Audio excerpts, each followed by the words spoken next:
much for your kind introduction, and thank you for the Scientific Committee for inviting me here today to speak. I've got 10 minutes. I'd like to speak for a lot longer on this work that I've done, but I'll probably go through fairly quickly, so if anybody has any questions, please don't hesitate to ask me at the end. Meeting the needs of patients with disabilities, how can we better prepare the new dental graduate? Over 1 billion people, 15% of the world's population, live with a disability. And people with disabilities often have poor health, poor oral health, high levels of unmet need, and often limited access to oral health care facilities, as we all know. The General Dental Council in the UK has a document calling Preparing for Practice, which is based and is based towards undergraduate teaching. And what it states is that registrants must be able to recognise the needs of all patients, including those with special care requirements. So, are we adequately preparing future dentists to fulfil their obligations? And this piece of research formed part of my Master's in Medical Education at the University of Newcastle. So the aim of the research and the research questions, the aim was basically to explore final-year dental students' insight into issues of disability in order to inform the undergraduate special care dentistry programme at Newcastle. And the questions that we wanted to ask were, what are students' perceptions of their preparedness to meet the needs of patients with disabilities, and what has influenced this sense of preparedness? So the study design was qualitative design using focus groups to gather the data. Focus groups provide participants the opportunity to listen, to reflect, and to discuss the issues. Ethics was granted from the university. The sample itself, we've got 82 undergraduate students at final year. I chose the final year students to study. They were all contacted. They were asked to contact the principal investigator, which was myself, if they were interested. Our students work in groups of 3 and 4, with about 3 to 4 during clinical placements. So these groups, we have about 10 groups, 10 or 12 groups, and they were actually contacted to look for a sample frame. Every effort was made to select participants from different study groups and of different genders, and the students selected were given further details, and if interested, they were then consented to take part. Focus group topics, a topic guide was actually developed, and the areas that we wanted to look at in the agenda that I put together was looking at the meaning of disability, experiences of the students that the students had of disability, their attitudes towards patients with disabilities, and what their impression of their undergraduate teaching was in special care dentistry. So these were the areas that we wanted to look at within the focus group topic areas. Conducting the focus group, the personnel moderator, that was myself, and I actually had a final year dental student help me. She was the observer. We held the focus groups at a time that was convenient to the students at the end of the day, 5:15, in the dental school. And the incentive that we offered them was pizza afterwards, because students, as we know, like to eat. So free pizza, come and talk to us.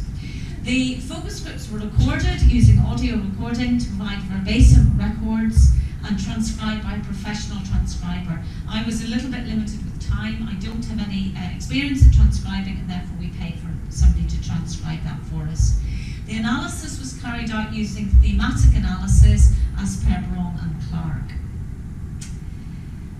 The results, we carried out 2 focus groups again because of time restraints. Focus group 1, we had 7 participants, 3 male and 4 female, and from these various undergraduate study groups. Focus group 2, 9 participants, only 1 male and 6 females.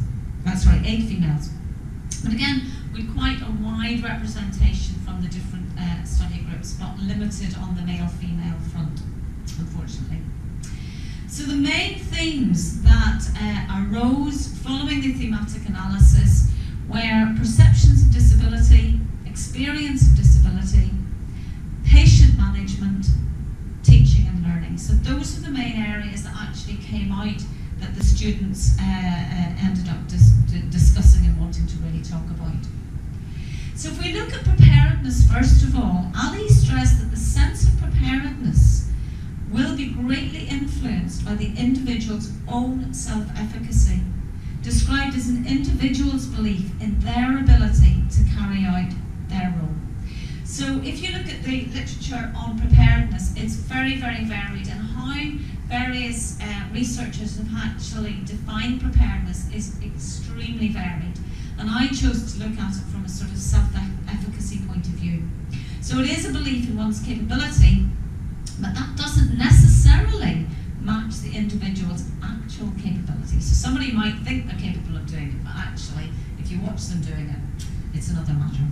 There was a noticeable variation in students' perceptions relating to their own self-efficacy. And this variation appeared to relate to several influencing factors, which included perceptions about disability, their levels of experience at various levels, be it voluntary, be it with patients, be it with family and friends, patient management itself, and the teaching and the learning that they were being exposed to. So I just wanted to give you a flavour of some of the things that the students were saying.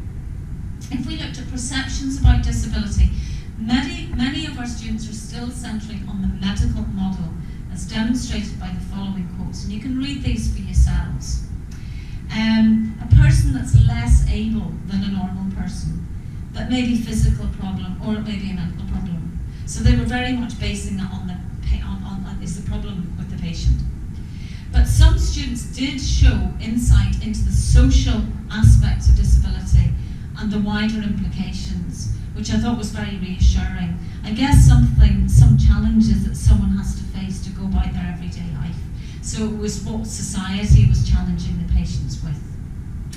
There was a strong sense that all members of society had a right to equality in the provision of healthcare services.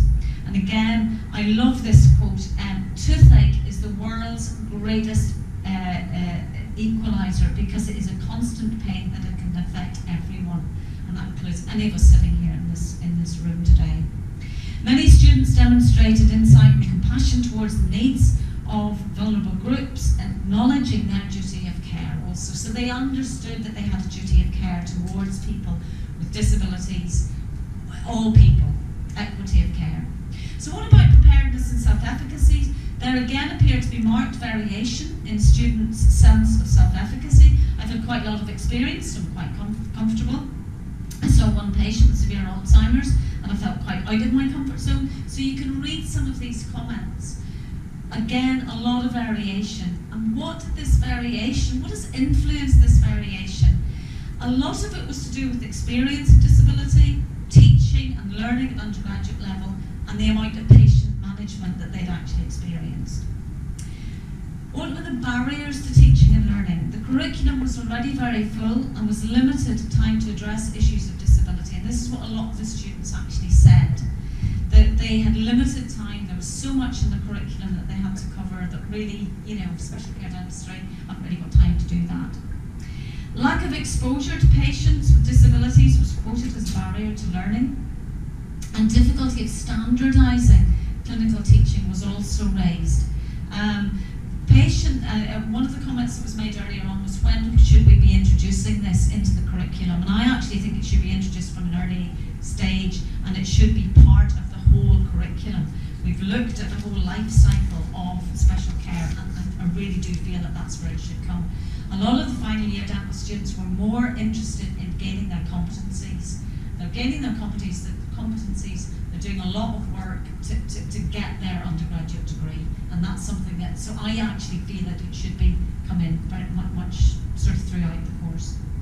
Facilitators to teaching and learning, what did the students say? What would help them? Shadowing on special care clinics with experienced staff. Lots of them wanted experience, not necessarily doing, but watching other clinical skilled personnel doing it.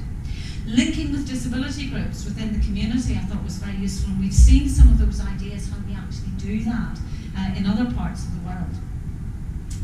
Small group seminars, and again making more opportunities of outreach clinics that some of the students were attending. Sorry, I'm having to rush through this rather quickly. So really, to conclude, students reported different levels of experience and knowledge. Those who had more experience, be it with voluntary groups, be it with family, friends, seemed to feel more confident or had more experience at the undergraduate level. Preparedness and self-efficacy in meeting the needs of patients varied again among students.